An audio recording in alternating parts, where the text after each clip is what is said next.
Before the great houses of Westeros, before the kings, the banners, the castles, and the wars for the Iron Throne, there was an age almost forgotten by men. An age when Westeros was still wild. Its forests stretched farther than any kingdom ever would. Its rivers ran through lands untouched by roads. Its hills, valleys, caves, and ancient woods belonged not to men, but to the children of the forest. For thousands of years, the children lived in harmony with the land. They carved faces into the weirwood trees. They worshipped the old gods. They knew the secret language of leaf and root, stream and stone. But across the narrow sea, beyond the lands that would one day be called Essos, another people were moving west. They were taller, stronger, more numerous. And unlike the children, they did not hide beneath the trees. They crossed into Westeros with bronze weapons in their hands, horses beneath them, and fire in their hearts. They were the first men. According to the oldest legends, the first men came from Essos over a great land bridge known as the Arm of Dorne. In those days, Westeros and Essos were not divided as they are now. The southern edge of Westeros was connected to the eastern continent, and through that passage, mankind entered the land. They came not as one small tribe, but as many peoples, clans, warriors, hunters, herders, families, and chieftains.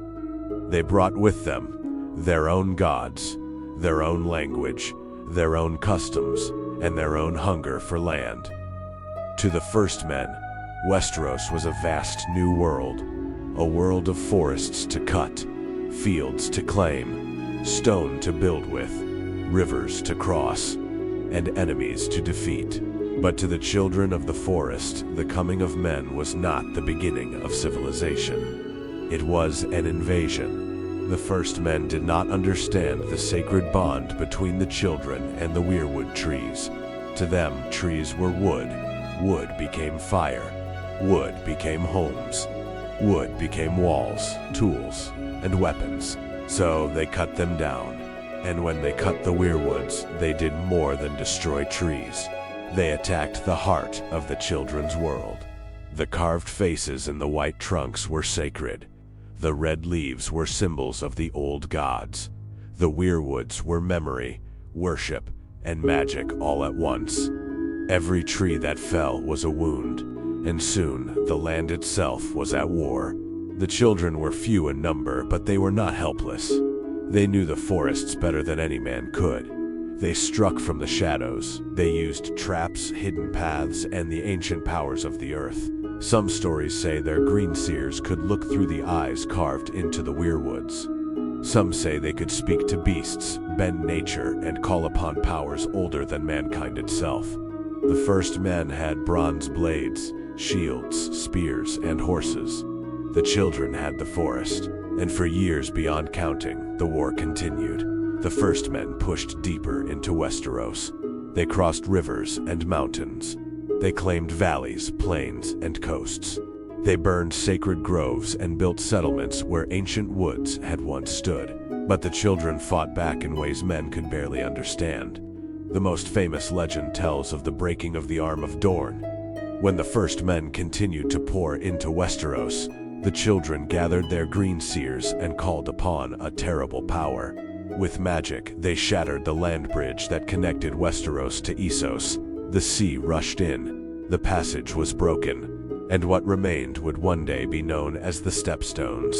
But even this did not stop mankind. The first men were already in Westeros, and they were spreading. From the warm southern lands to the cold and distant north, they carved their place into the continent.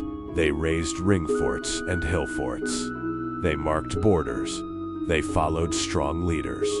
And slowly, the first men became the dominant people of Westeros. Yet victory was not simple. The children could not drive the first men back into the sea. But the first men could not truly destroy the children either. The war had scarred both peoples. The forests had burned. The weirwoods had fallen. The first men had lost warriors, families, and generations to a conflict they could not fully understand. And then, after centuries of bloodshed, something changed. The two peoples chose peace. On a small island in the center of the great lake called the God's Eye, the children of the forest and the first men came together. That island was the Isle of Faces. There, beneath the gaze of countless weirwood faces, the pact was made. It was one of the most important agreements in the history of Westeros. The first men would keep the open lands, the coasts, the plains, the mountains, and the fields. The children would keep the deep forests. And most importantly, the first men swore that they would no longer cut down the weirwood trees. To seal the pact, every weirwood on the island was carved with a face so the old gods could witness the promise. For the first time since the arrival of men, Westeros knew peace. But the pact did more than end a war. It changed the first men forever. Over time, the first men began to abandon the gods they had brought from Essos. They accepted the old gods of the children. They came to worship before the heart trees. They learned to fear and respect the deep woods.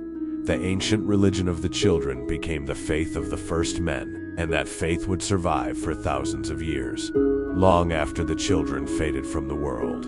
Long after the Andals crossed the sea. Long after kingdoms rose and fell. The old gods would still be worshipped in the north. The Starks of Winterfell, the mountain clans, the free folk beyond the wall, all of them carried pieces of the first men's legacy. Their bloodlines, their customs, their belief in honor, oath, guest right, and ancient law.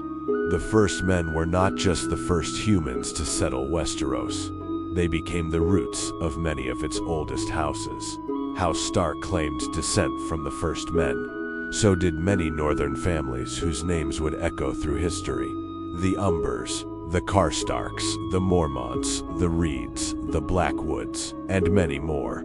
In the south, the coming of the Andals would later change much of Westeros. New gods would come, new kingdoms would rise. Steel would replace bronze, the faith of the Seven would spread. But in the north, the memory of the first men remained strong. The north remembered.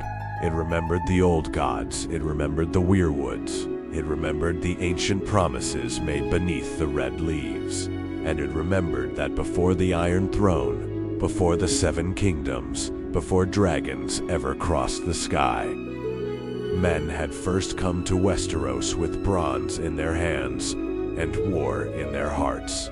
But they did not remain only conquerors, they became part of the land. The first men arrived as strangers. They fought the children. They broke forests. They carved kingdoms from wilderness. But through war, loss, and finally peace, they became something greater.